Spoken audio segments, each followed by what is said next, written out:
Ang mga worms ay nakakatawa talaga. Kumbaga sila yung comedy dito sa Earth.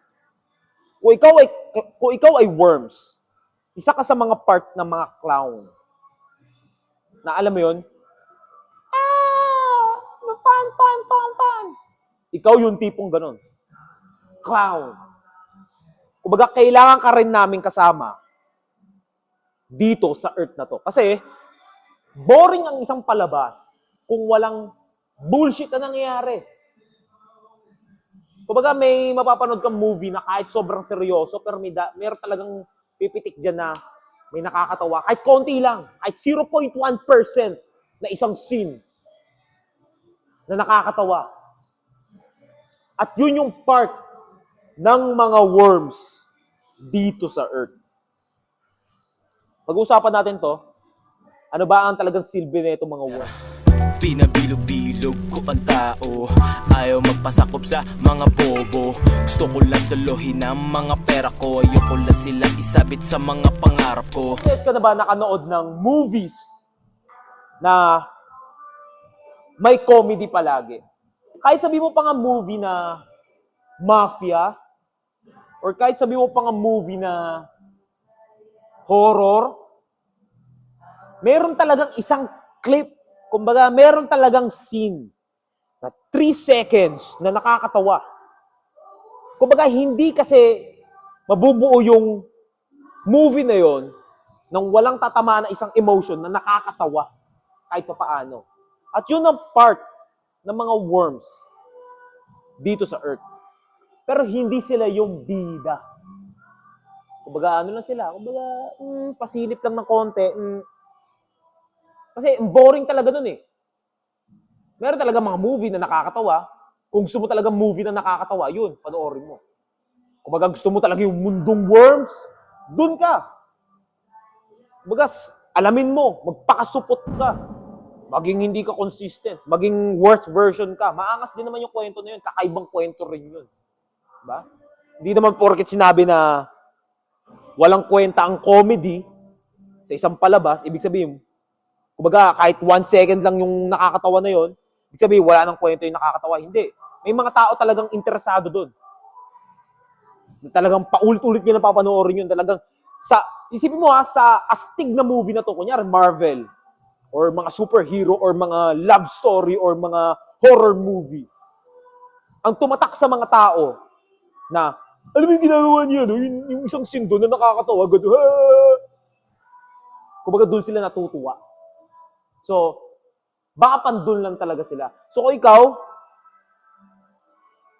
medyo kabahan ka dito, no? Kung ikaw yung kinikilig pagdating sa mga worms, mas gusto mo yung parang nakikita mo yung benefit ng isang worms, baka pang worms ka talaga. Alam mo yun? Natutuwa ka sa pagiging pagpapakasupot, natutuwa ka sa pagiging bonding mo, natutuwa ka sa pagiging payatot mo, natutuwa ka pag yung pugad yung buhok mo. Nakakalungkot mang isipin. Baka para pang dun ka. Alam mo ito ito yung mga hindi magets-gets na mga worms sa mga katulad namin. Na laging umaabot ang best version. Or kung ano man yung banggitin ko ngayon, no? Katulad ng mga gym rat, katulad ng mga negosyante, katulad ng mga masisipag pagdating sa mga trabaho, pagdating sa mga runners, pagdating sa mga rappers, pagdating sa mga painters, kung ano man yung ginagawa niya sa life niya. Basta naiintindihan niya yung consistent at yung discipline. Etong mga binanggit ko na to, hindi naiintindihan nitong mga worms na kung bakit itong mga to ay discipline, consistent, o bakit sila palumpalo. Meron kasi kaming isang linya na hindi pwedeng lagpasan ng mga worms. Ano yun?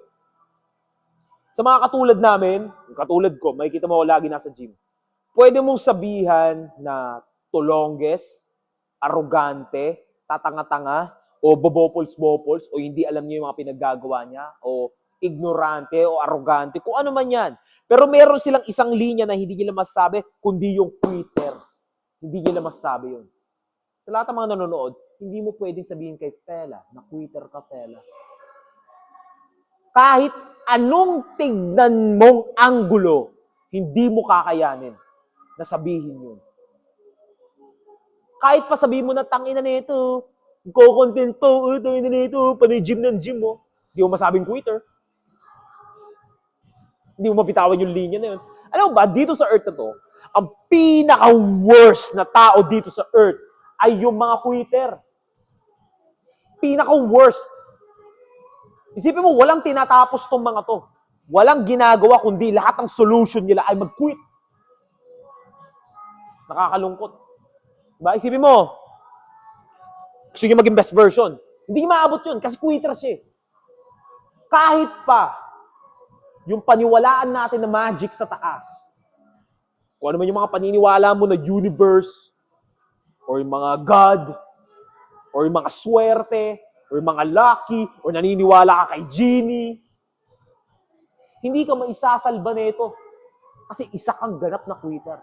Kahit sabihin pa ni genie, or sabihin pa ni Zeus, sabihin pa ni kung sino man yung tinitingalaan mo, tumitingala ka sa mga bato, tumitingala ka sa mga ilaw, pader, dinadasalan mo, yung mga bakal, kung ano man yan, hindi ka maisasalba nito.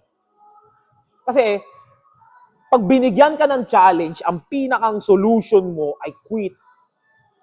Paano umabot yun? Wala. Hindi umabot yun. Kahit sabihin sa'yo na, kunyari, itong universe na to, sinasabi mo palagi na gusto ko maging best version. Okay, binigay ng universe na sige, ito ang gawin mo, ito ang gawin mo, ito ang gawin mo, ito ang gawin mo. Nagsisimula ka pala, quit na ako. Wala, hindi ka maisasalba. Kaya sa mga katulad namin, hindi pwedeng sabihin ng mga worms na quitter ka. Kasi alam nila, sarili nila, sila ang quitter. Alam nila yung definisyon ng isang quitter. Lubos na lubos nila naintindihan yung pagiging quitter kasi danas na danas nila yun. At nakikita nila yung katulad namin na lagi pupunta, pumupukpok pagdating sa gym, na laging on point pagdating sa mga forma, laging on point pagdating sa business, laging on point pagdating sa trabaho, laging on point sa school. O kung ano man yung ginagawa niya sa life niya, o on point siya pagdating sa mga rap, o on point siya pagdating sa pagiging chef, hindi niya masabihan yun. Kasi naiintindihan niya na hindi niya makakayanan yun. Yung kung ano man yung naabot ng isang taong yun. Dahil siya ay quitter. Nag-try na siya nun. Kunyari, sa akin na lang, no? Marami na ito. Sabihin niya na, fella, pag tulonggas yung mindset mo, ganito ganyan, arrogante ka, masyado ka pang or... Tinry mo na kasi mag-gym eh. Tinry mo na kasi abutin yung best version mo, pero hindi mo na abot. Naiintindihan mo ng lubusan yung pagiging quitter. Hindi mo mabanggit-banggit yung isang word na yun. Hindi mo, word lang to Isang word lang na yun. Hindi mo mabanggit sa mga katulad namin. Nakakahiya. Kasi ikaw, yung mga worms, or kung hindi ka man worms, hindi ka matatamaan dito. Pero kung ikaw yung worms, matatamaan ka dito. Pasensya na.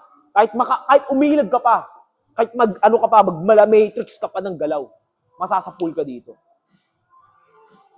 Hindi mo mababanggit sa mga katulad namin na quitter kami. Ulitin ko, ang pinaka-worst dito sa earth ay mga quitter. Mga katulad namin, hindi kami makarelate sa inyo. Pero mga pang-storya na may mga pang-clown at dun sila nababagay yung mga worms na kailangan nila enjoyin yung pagiging worst kasi magiging miserable sila dito sa earth kapag hindi nila in-enjoy yung pagiging worms. Kumbaga, kailangan nila enjoyin yung pagiging clown, pagiging invisible. Kailangan nilang yakapin na lang nila yun. Kumbaga, gampanan nila yung role nila. Kasi yun ang nakatandaan sa kanila. Medyo nakakalungkot man sa mga mata ng mga, kung ikaw talaga ay para sa mga astig. Nakakalungkot yun na malagay ka sa posisyon doon. Pero sa mga worms, nag-e-enjoy sila talaga doon. Enjoy na enjoy sila. Enjoy na enjoy sila sa pagiging worms. Enjoy na enjoy sila sa pagiging low version. Enjoy na enjoy sila na walang babae nagkakagusto sa kanila. Enjoy na enjoy sila sa pugad nilang buhok. Enjoy na enjoy sila sa pagiging mabilbil nilang katawan na walang bumabakat na muscle. Tuwang-tuwa sila doon. At sa mga katulad namin, hindi kami natutuwa ron. So ito, babalikan natin, no? Itong mga worms, hindi nila mabanggit-banggit yung pagiging quitter. Sa totoo lang, sa kaloob-looban nila, sa utak nila, nabibilib din talaga sila sa mga katulad namin. Kasi sa likod ng utak nila, nabibilib sila na, tangina nito, hindi to quitter. Oh. Sa totoo lang, ganun din kami sa mga katulad namin na lagi umaabot ng kung ano man yan, best shit. Nabibilib din kami sa mga worms na, ang lupit, no? Buti kaya mo yan. Sa totoo lang, hindi talaga namin kaya yan. Nabibilib kami. Ikaw nanonood, alamin mo kung saan ka nakadestino. Baka para sa mga astig ka talaga. Or, nandun ka sa mga invisible. Alam mo, kahit pas pagdating sa mga clown, meron naman pa nga palabas na bida ang mga clown eh.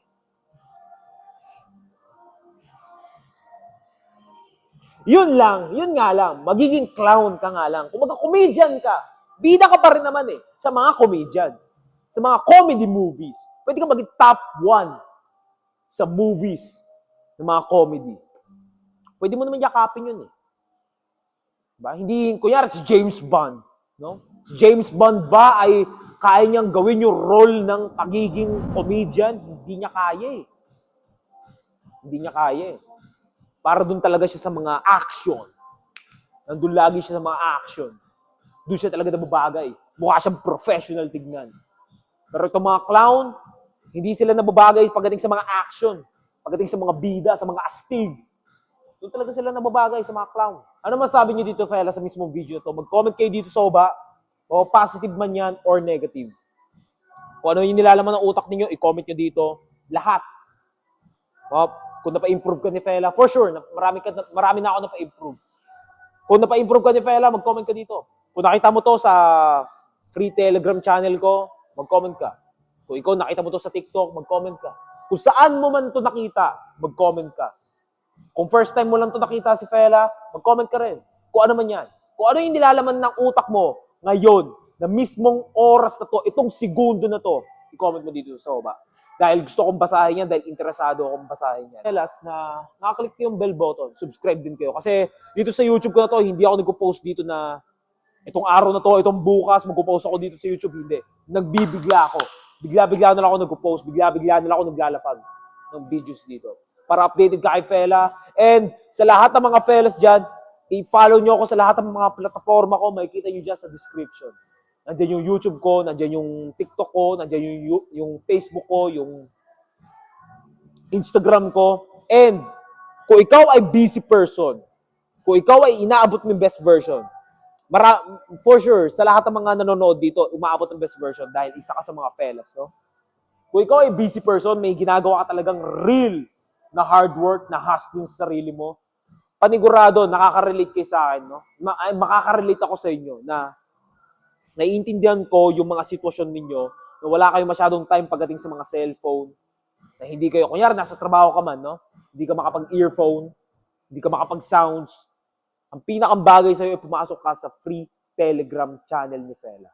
Kasi doon, magbabasa ka lang doon. Gagamitin mo lang yung mata mo. Diba? Kahit sa trabaho mo, patago mong basahin, pwede. Hindi mo kailangan ng earphone.